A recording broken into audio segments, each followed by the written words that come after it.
pessoal! Continuando aí o nosso estudo do capítulo 9, que a gente está vendo um pouquinho sobre eletricidade.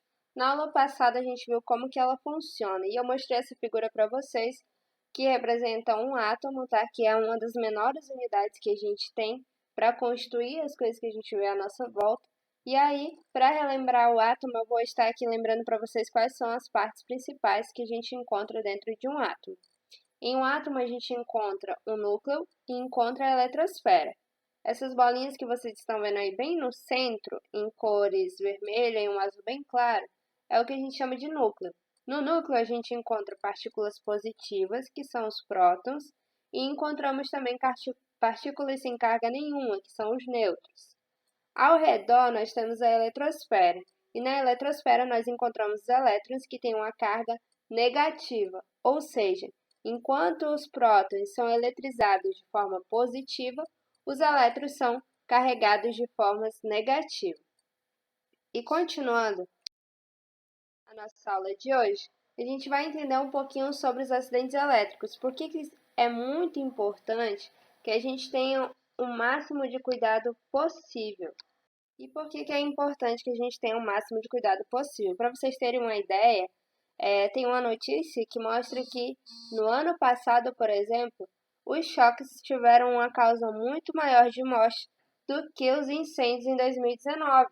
E isso significa que alguns acidentes, alguns perigos podem estar dentro da nossa própria casa se não tivermos o devido cuidado com os objetos que nos circundam, com os utensílios que a gente usa no nosso dia a dia.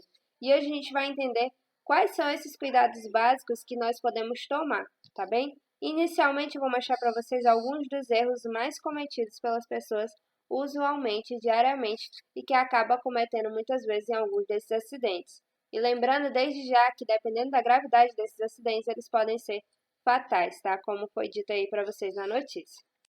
Então, seguindo, uma das causas de acidentes elétricos é o que? Uma sobrecarga. E como é que essa sobrecarga é feita? As pessoas costumam ligar vários aparelhos em uma mesma tomada. Imagina que aquela tomada ela está ali disponível para fornecer uma quantidade máxima de energia. Aí você vai começar a utilizar aquele que a gente chama de extensão. Adiciona nessa extensão alguns T's e vai adicionando, vai adicionando. Às vezes por conta de que você quer ficar em determinado local. Mas, às vezes, esse perigo, essa comodidade pode sair muito caro.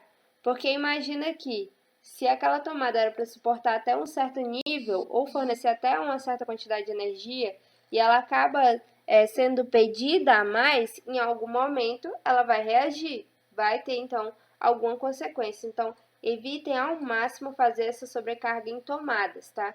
Caso necessário, caso vocês precisem utilizar, utilize sempre um aparelho por vez no máximo, para que ela não fique sobrecarregada. E, preferencialmente, tenham bastante cuidado e, dependendo do que vocês vão fazer, tenham bastante cuidado e auxílio dos seus responsáveis. Um outro tipo de acidente muito comum também, as pessoas às vezes podem ter problemas na sua energia e aí, por conta da demora, às vezes, do atendimento para chegar, ou dependendo da sua localização, as pessoas acabam tendo a atitude de tentar agir por conta própria, tentar resolver por conta própria. Mas observem aí, ele está desprotegido, não tem nenhuma luva, provavelmente não está com os sapatos adequados. E qualquer movimento em falso, digamos assim, se ele mexer um fio errado que seja, ele pode se sair muito mal. E como é que eu posso evitar alguns desses acidentes? Como é que eu posso evitar choque elétrico, que é muito comum? Por exemplo, de maneira alguma você deve tocar em fios velhos desencapados, porque provavelmente eles vão estar conduzindo eletricidade. Consequentemente, se você tiver um contato direto com esse fio velho desencapado, você vai sofrer um choque. Uma outra atitude que pode ser tomada é evitar contato com eletricidade em ambientes molhados, tá? Sempre se manter calçado.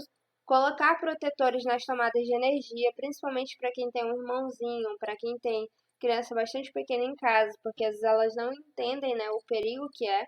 E não deixar aparelhos eletrônicos perto d'água. Em algum momento eles podem reagir, até ter cuidado também. Se vocês têm um costume de repente, vai tomar banho, leva o celular, coloca uma música.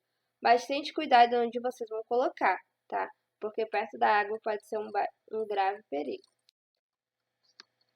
E em relação aos circuitos que também podem acontecer nas casas e várias instalações, o que pode ser feito?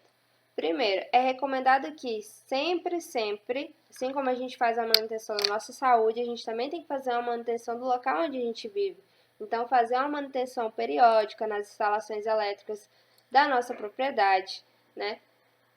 Se vocês puderem também conversar com os pais para não realizar ligações clandestinas, né? Se vocês de repente virem alguém comentando sobre isso, vocês alertem sobre o cuidado, falem que é bastante problemático, pode ser muito perigoso. Evitar ligar muitos equipamentos em uma tomada só, ou fazer o uso de T's, que eu estava falando para vocês, ou benjamins. Evitar ao máximo, só usar mesmo se for extremamente necessário, não tiver jeito. Ter bastante atenção com os equipamentos que vocês estão utilizando. Evitar desligar tomadas puxando pelo fio, tá? Não é essa forma adequada, a gente tem que puxar pelo local adequado. Ao fazer qualquer serviço de reforma ou reparo também que for feito de energia na sua casa, a chave geral deve ser desligada. Deve também se evitar manusear equipamentos elétricos em locais úmidos, na cozinha, no banheiro principalmente, tá? Se você tiver que mexer em um desses locais, de preferência que o local esteja seco e que você esteja calçado. E, como eu disse para vocês, colocar protetores de tomadas, caso tenham crianças menores em casa que ainda não têm um entendimento como a gente, que sabe que é perigoso, tá bem? E continuando, um perigo que, apesar de nós estarmos em quarentena, mas, por exemplo, aqui na rua onde eu moro está acontecendo muito esse problema de soltar pipas. Só que no domingo mesmo, aqui nós ficamos sem energia por um período de 2 horas mais ou menos, devido a essa brincadeira, tá?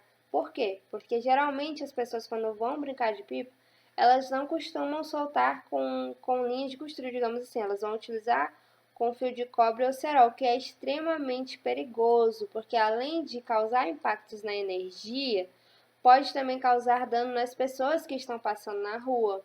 Então, jamais usar linhas com fio de cobre ou cerol.